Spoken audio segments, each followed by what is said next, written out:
Magandang araw mga kaibigan.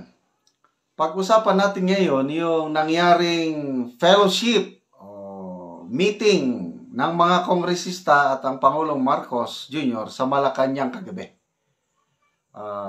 May breaking news tungkol niyan ang GMA News, paparinig ko. Then ang tanong, ano ba ang napagkasunduan? Ano bang pinag-usapan? Sino-sino ang mga nandun? Yun ang mga dapat nating malaman. So ito yung news kagabi to.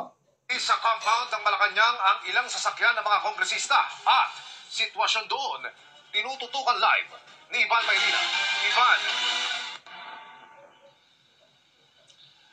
Yes, Emil, dumating ang maraming kongresista dito sa Palasyo ng Malacanang ngayong gabi. Dakong alas 6 nga kanina nang may makita tayong mga bus, 4 na bus ito na may markang House of Representatives. At papasok sila dito sa Palasyo ng Malacanang. Bukod pa riyan, ang ilang mga pribadong sasakyan na may plakang 8 na para sa mga sasakyan ng mga kongresista. Agad nating tinanong ang Presidential Communications Office o PCO kung anong meron para saan ang malaking pagtitipong ito. At lalo't nataon ito sa gitna ng mainit na usapin ng impeachment laban kay Vice President Sara Duterte. Pero mabilis sa paglilinaw ng PCO, itong pagtitipong ito raw ay fellowship sa pagitan ng Office of the President at mga miyembro ng House of Representatives at ito raw ay matagal nang nakaschedule. Nauna nang sinabi ng Pangulo, hindi siya pabor sa impeachment dahil kakain lamang daw ito ng oras ng Kongreso at wala rin namang maidudulot na maganda sa buhay ng mga Pilipino. Emil, patuloy tayong kumakalap ng iba pang impormasyon at detalye tungkol sa nagaganap na fellowship dito sa Malacanang ngayong gabi. Balik sa iyo, Emil. Maraming salamat, Ivan Mayrina.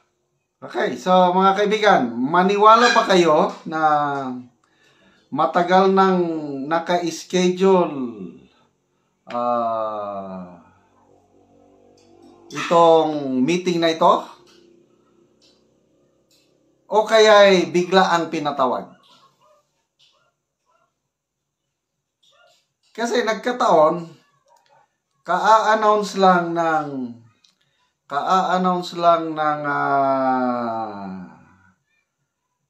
Iglesia ni Cristo na magrarally sila laban sa impeachment. Okay? Matagal na daw naka-schedule. Anyway, bahala na tayo. Kung ako ang inyong tatanungin, bigla ang meeting ito. Reaction ito sa yung nangyayaring impeachment drama. Kaya nag-meeting. So ang tanong, ano ang marami-rami yun, 4 na bus.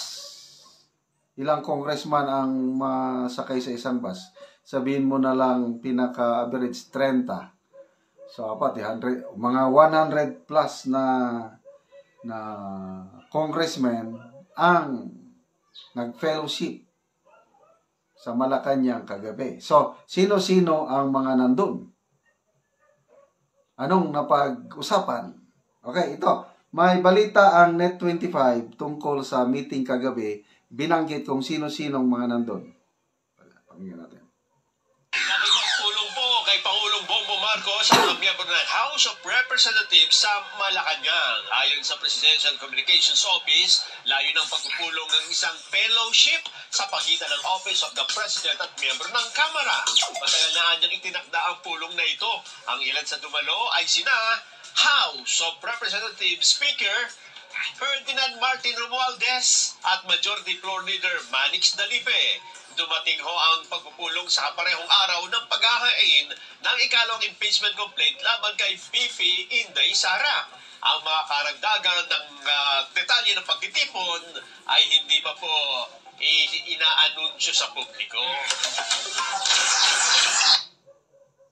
So, yun. Kumpirmado na mayroong fellowship meeting. Matagal na daw naka-schedule. At nandun si House Speaker Martin Romualdez. Nandun ang Deputy Speaker Congressman Dalipe at iba pa. Kaya hanggang ngayon, tapos na yung meeting, anong pinag-usapan? Anong napagkasunduan Bakit binibitin nila ang taong bayan? Dali, may kalalabas lang na post dito sa Facebook kanina. O yun na nga, si Attorney Trixie Angeles. Kumusta naman ang fellowship kagabi? May giveaways ba? Meron ding merong post, nabasa ko lang kanina na sinabi ni Congressman Joel Chua, hindi daw napag-usapan tungkol sa impeachment. Maniwala ba kayo na hindi nila pinag-usapan yung impeachment kagabi? Ako. Bakit? Sekreto pa nila. Okay. Tingnan ko ba, may isa pa kong post na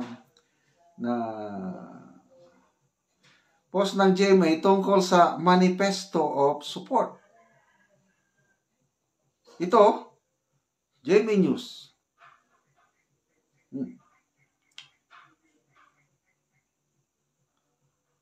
Posted 2 hours ago.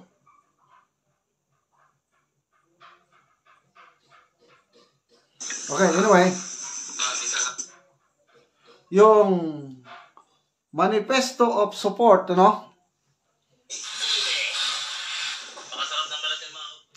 Manifesto of Support, post ng GMA. Ang title ng manifesto, ganito, Manifesto of Support of the House of Representatives to President Ferdinand Bongbong Marcos Jr. Yan ang title. Tapos, may subparagraph siya, a declaration of unity, loyalty, and resolve in defense of the nation. So, medyo mahaba ito. Kinuha ko na lang yan. May mga 5 points na diniscuss sa Manifesto of Support. Number 1, defending the President as a symbol of the nation's sovereignty. Number 2, upholding the rule of law and democratic governance. Number 3, protecting the nation from internal and external threats. Number 4, promoting legislative unity. And then number 5, ensuring the mandate of the President is fulfilled. So itong 5 points na ito, napakaganda. Basahin, pakinggan, na talagang sumusuporta ang mga kongresista sa Pangulong Marcos Jr. Tapos, yan na. Sa second page nakalagay, signed this blank day of December 2024 at the House of Representatives, Quezon City. Then nandun yung mga House leaders, Martin Romualdez, Speaker of the House, Dalipi, Gonzales Jr., Jose Aquino Jr., Villafuerte, then 4 others. Nung tinignan ko, walang perma. Tapos yung sign this blank, walang petsa ng December. So, lumalabas itong post na ito is just a draft manifesto. So, itong nangyayaring kaguluhan sa impeachment ngayon na para bang lumalabas na hindi na sinusunod ng mga kongresista o ang House of Representatives, binaliwala na ang Pangulo. So, magkakaroon ngayon ng image na hindi na magandang samahan ng House at ang Legislative at saka Executive. Baka, akin-akin lang ito, may own evaluation, anong pinag-usapan. Baka isa ito sa pinag-usapan. Para ipakita ng mga kongresista na suportado pa rin nila ang Pangulong Marcos Jr. Sana, kasi ito, wala pa ng perma eh. Sana anytime today or bukas, ilalabas na itong manifesto at permado na nila. Ibig sabihin, nagkasundo-sundo na. Sana ganon ang nangyari kagabi. Kasi maganda naman talaga kung masunod yung hiling o opinion, kagustuhan ng Pangulo na wag nang ituloy ang impeachment. Excuse me. Nandyan naman yung complaint. Hindi na nila pwedeng ibalik. In-endorse na ng mga makakaliwa. Okay lang din yun dahil makakaliwa sila. But then kung ang House leadership mag-decide na okay, wag na natin itong paakyatin sa Senado. Dito pa lang sa House, mauubos na yung panahon, yung susundin na nila yung usual process. Sabi ng karamihan, wala na daw, gahol na daw sa panahon. Wrong timing daw ang pag-file. Kung gahol lang sa panahon, wag mo nang, hindi na maaksyonan. Ibig sabihin, impeachment is dead at the House of Representatives. Hindi na aakyat sa Senado. Ibig sabihin, nasunod pa rin yung kagustuhan ng Pangulo. Sana ganon na ang napag-usapan nila kagabi para tapos na ang kaguluhan ito. Ano sa tingin nyo? I-comment nyo kung ano ang napag-usapan, napagkasunduan kagabi.